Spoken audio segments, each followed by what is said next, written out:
The next topic is bonds. So we're going to talk about most of this chapter is about using time value of money calculations to figure out what the value of a bond would be. We'll also talk some about how bonds work and how they're structured, how they're set up, and how investors use them. So let's just get started here. To start with, a bond, to find the price of a bond, we just find the value, use the time value of money to take the present value, the cash flows that the bond promises us in the future. So I've got here everything we learned in Chapter 5, and actually that's from when I was using a textbook. Chapter 5 was time value of money. So, everything from the previous module, time value of money, you need to remember all of those concepts to price bonds. Now, a bond is just an IOU. It's a promise to pay. And it specifies exactly when and how much I will pay you in the future, or whoever sold you the bond, when they will pay you in the future. So what they do is they sell you the bond today, you pay them money today, and then they pay you those promised payments in the future. So what they're really doing is borrowing money. They're getting money from you today, and the bond just specifies how they will pay you back, exactly when and how much. Okay. And then, since the bond has exactly when and how much the cash flows will be in the future, we can use what we know about time value of money, find the present value of those cash flows, and that tells us what the bond is worth today. Right? Because what happens is that these bonds can then be traded. So companies will often sell bonds that have long terms to them, say 15, 20, sometimes even 30 years. And the original owner that bought the bond may decide later on that they want to sell it, either because the bond has gone up in value or because they need cash earlier than they thought they were going to. And so they want to sell the bond after they've had it for a few years. Well, the person buying the bond is only going to be interested in when are those cash flows going to be paid and how much are they going to be and what's that worth to me today. So and the time value of money calculations allow us to do that. And interest rates have a big impact because anybody buying a bond is going to compare that to, well, should I invest in this bond or should I put my money somewhere else? Should I put it in the bank or some other kind of investment that has a certain rate of return? And so the interest rates, the level of interest rates in the economy has a big impact on the price of the bonds, because instead of putting your cash in a bond, you could put it other places and earn interest. And so the level of interest rates that you could earn on cash is going to have a big impact on the price of a bond. Okay, so we'll talk about that. So I've just got an example bond here. My stock company that I use when I'm teaching these classes is Glenn's Discount Liquor. So just a hypothetical liquor company that I start. And if I needed to raise money to either open the business or expand the business, I might sell bonds. So I might sell, 100 or 10,000 of these bonds, right? And each one would specify that, hey, whoever's holding on to this bond will receive $1,000 in September of 2018, so a little more than a year from now. And then I would see what people are willing to pay me for that bond. I'd say I'm raising money by selling these bonds. If you buy this bond from me, I will pay you $1,000 in September of 2018. And then it's up to the customers to decide how much they're willing to pay for that bond. Now, that's the question here, is how much would you pay for the bond? So if you think about it, the way I kind of motivate this with students is say, would you pay $1,000 for that bond? I might say that, hey, that's fair. You pay me $1,000 today, and I'll pay it back to you just over a year from now. But obviously that wouldn't be a good deal because time value of money. And you'd say, well, look, I'm not earning any return at all on that investment. So I can do better than that anywhere. So no, I wouldn't pay you $1,000 for it, right? Well, how about $999? And well, obviously that still doesn't seem like very much of a return. Not that I'm earning much on that investment. So the next price I suggest is, how about $1? And of course everybody would pay, if you had any confidence at all that this company would pay you would fulfill its promise a year from now, then certainly you'd pay $1 for this. So the point I want to make is somewhere between $1 and $999 is a price that this bond would settle out at. It might be, I don't know, for a one-year bond like this, maybe just off the top of my head, somewhere 980, 985, something like that for investors. So, but somewhere in here is a price that the bond would settle out at, okay? And it all depends on exactly when and how much that cash flow is going to be received, and also what other investments people looking to buy this bond, what other investment opportunities they have available to them, and what the level of interest rates are in the economy, what they could earn elsewhere. Okay, now most bonds are not quite this simple. Most bonds are coupon bonds, and coupon bonds just have several options that have to be specified with them. One is the maturity date. That's the date that the bond is over, that it pays its last cash flow. So in this class, it's typically, we'll tell you it's a 5-year bond or a 10-year bond or something like that. Obviously with a real bond, it just has the date printed on there. It'll say this bond matures on December 15th in 2020. Okay. The bond specifies a par value, and that is usually $1,000, and in this class it is almost always $1,000. We just tend to, as examples, use bonds that have a par of $1,000 because they're easy to work with. So you should assume in all the problems you see that if the par is not specified, it's $1,000. Just go ahead and assume it's $1,000. We may have one or two exceptions to this where the par is different, but they're unusual. And so unless you see something different, the par is $1,000. If you're curious, in reality, most bonds do have a par of $1,000, particularly corporate bonds are issued in pars of $1,000. The United States Treasury sells a lot of bonds. In fact, they are the biggest seller of bonds in the world, the United States Treasury. And many of their bonds, because they're raising such enormous amounts of money, they're raising billions of dollars, their bonds will have par values of $10,000 or $100,000 on them. But as I said, we usually just stick with $1,000 because it's easier to work with. Okay, and then a coupon bond will also specify a coupon rate. So you'll have the maturity date, the par value, and the coupon rate. And the coupon rate is just a percentage. And the bond works this way. A coupon bond will pay you the coupon rate times par every year. So let's take, for example, if the coupon rate was 8%. Well, then 8% times 1,000, 8% times par, that's $80. So the coupon bond would pay you $80 every year. So if it was a 10-year, 8% coupon bond, it's going to pay you $80 every year for 10 years in a row. And remember, we always assume the first payment occurs exactly 1 year from now. So that is still true. Okay, and then there's one more thing you get from the bond. It pays you the par value at the maturity date. So if we had a 10-year, 8% coupon bond, it would pay you $80 and $80, $80, $80. Every year it's going to pay you $80. And then the last year, it will pay you $80 and it will pay you a $1,000 par value. All right? You can think about that as, you know, if you were to put $1,000 into an investment that earned 8%, that's what it would pay you. Every year, earning 8% on that original $1,000, you'd get $80. And then at the end, when you were through with that investment, you'd want to take your $1,000 back. So that's just how the bond is working too. All right, so I've got an example here of a 6-year, 10% coupon bond. And I've drawn this picture here. It's got a par value of 1,000. You can think about, the way I like to think about these is in the old days they literally had to print out these bonds and then they would sell the piece of paper. And you had to hold on to the piece of paper to get paid.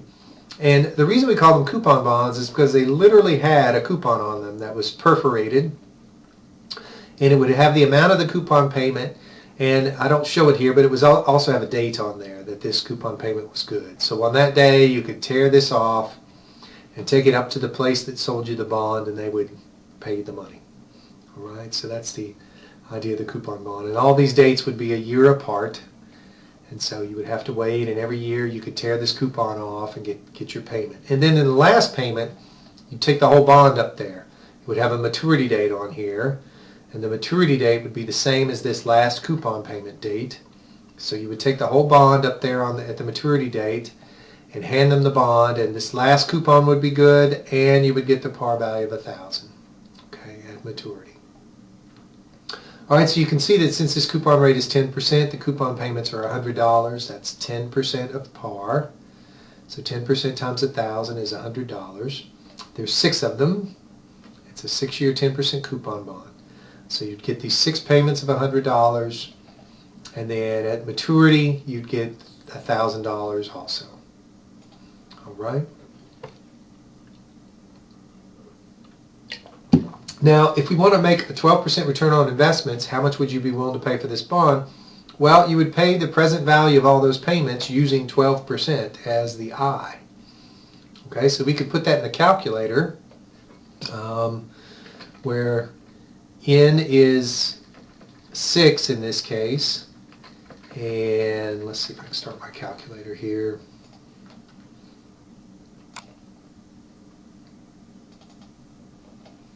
So if we were going to find that in the calculator, N would be 6.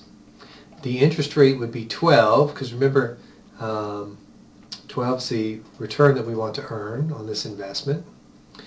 We're looking for the present value. The payment is 100. Pays us $100 every time. And in this case, we have a future value too. It's going to pay us $1,000 extra at the end. So the future value is $1,000. We can compute that price. And it says we'd pay $917.77 for the bond. And I think I have that. Yes, I have that on the slide there. That's what I put into the calculator. And one point I want to make here is that sometimes students get confused as to what that future value should be.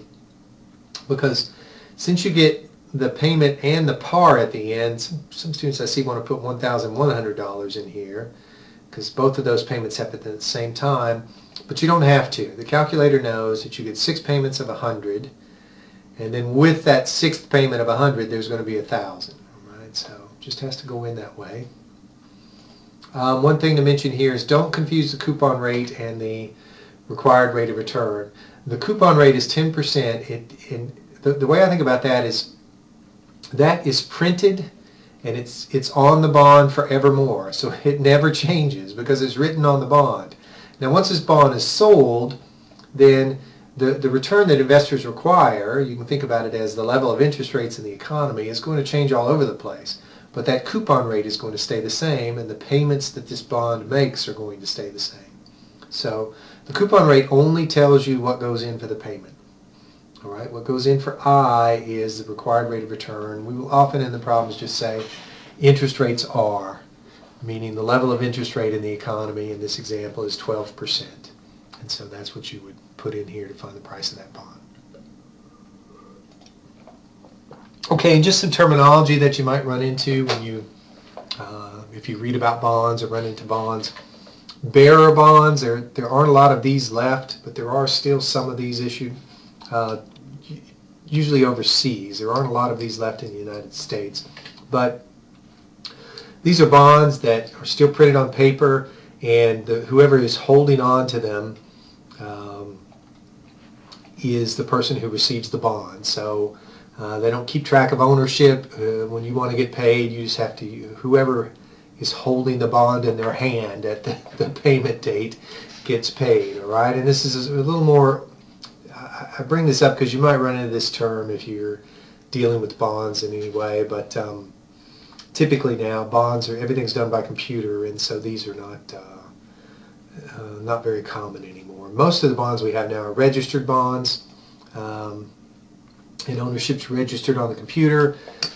So they register your brokerage account or wherever your account is that you now own this bond, and the payments will be electronically transferred to you. So obviously a much better way to do it. Okay. Now, as corporations sell bonds, and in fact, some of you may have thought of this with my Glenn's Discount Liquor example. You might say, well, yes, but how can I be sure that I'm going to get paid? And the answer is you can't. So if, any company is, any corporation is selling bonds, there's the risk that they may default and can't pay you, and you have to factor that in when you're pricing the bond. But one of the things that they will do is sometimes the bond will specify the exact assets it's using as collateral. So the idea here is that we're going to put up these assets. It might be a factory, it might be a railroad car, it might be airplanes if these are airplane companies, equipment, it could be just about anything, and it will be specified in the bond that this is the equipment that is backing up, so that if we don't pay, then the bondholders have the right to seize this equipment or airplanes or whatever it is and sell it and get their money back. Right? So that's called mortgage bonds. Because railroads, a long time ago, railroads were very active in the bond market when they were just starting out. But there was a question about, well, how do we know where those, if you back these with railroad cars, how do we know where they are? And you had to make some provisions about that. That's why these are called different equipment trust certificates, because the equipment that you're using as collateral is moving around. It's not just a factory or a building or something that stays in one place. But it's the same idea there. It's just telling you the assets that back up the payments on this bond. Okay, and then some bonds are called debentures, and that is they have no collateral. And in that case, the bondholders would still have the right to, if the company goes bankrupt, then they would have certain legal rights to liquidate the assets of the company and try to get their money back, but they're not, the assets aren't clearly specified as to what their rights are to which specific assets. So no collateral is specified in debentures.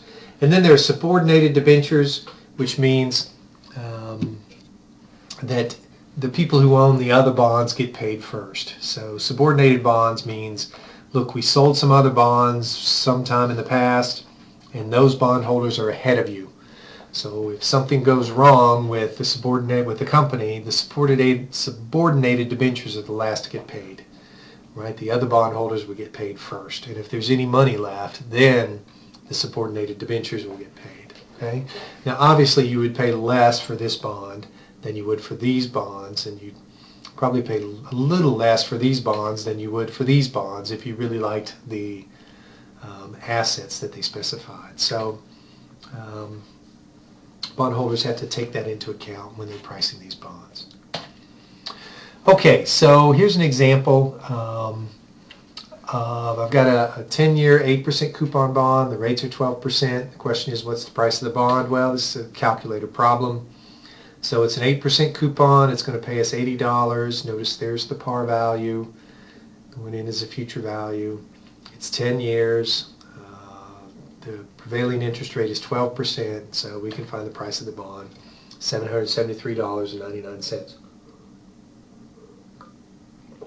So in this example, you stop on your way into the office in the morning and you buy this bond for $773.99. Okay, you stop at the bond store on the way to work. Okay, and then during the day, rates changed. So interest rates in the economy went down. They went from 12% to 10%. And you decide, you know what, I'm going to sell that bond back. So on the way home, you stop by the bond store again and you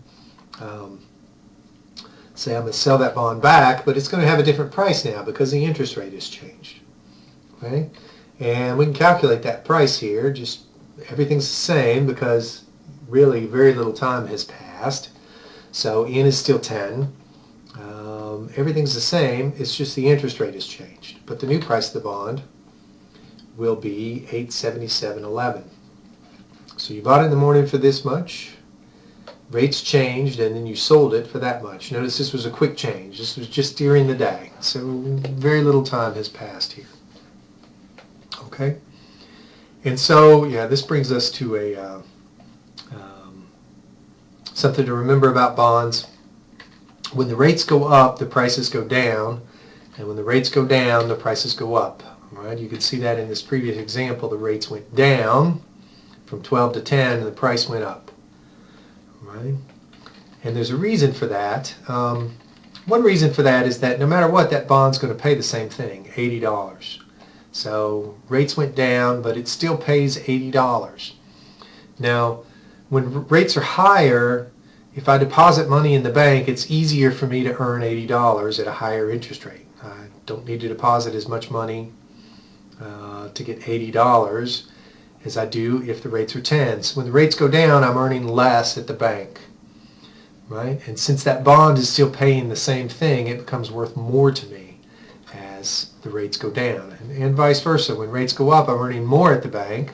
What the bond pays me hasn't changed, so its value goes down. Okay?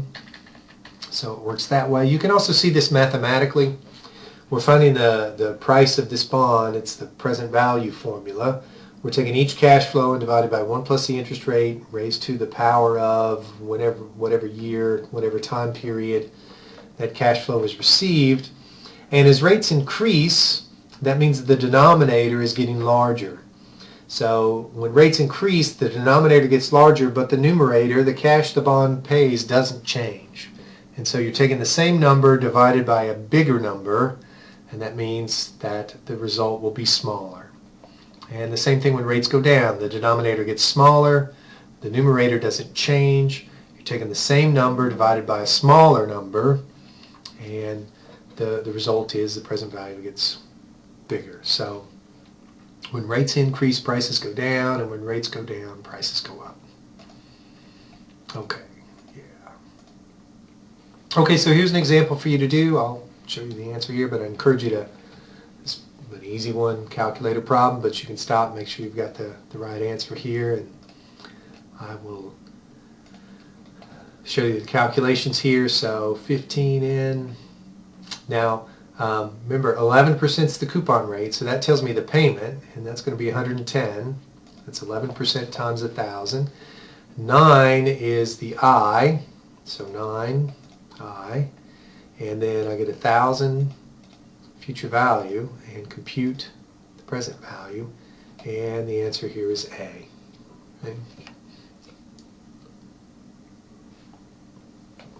Okay, I'm going to stop at this point, and I will pick up next slides with the next recording.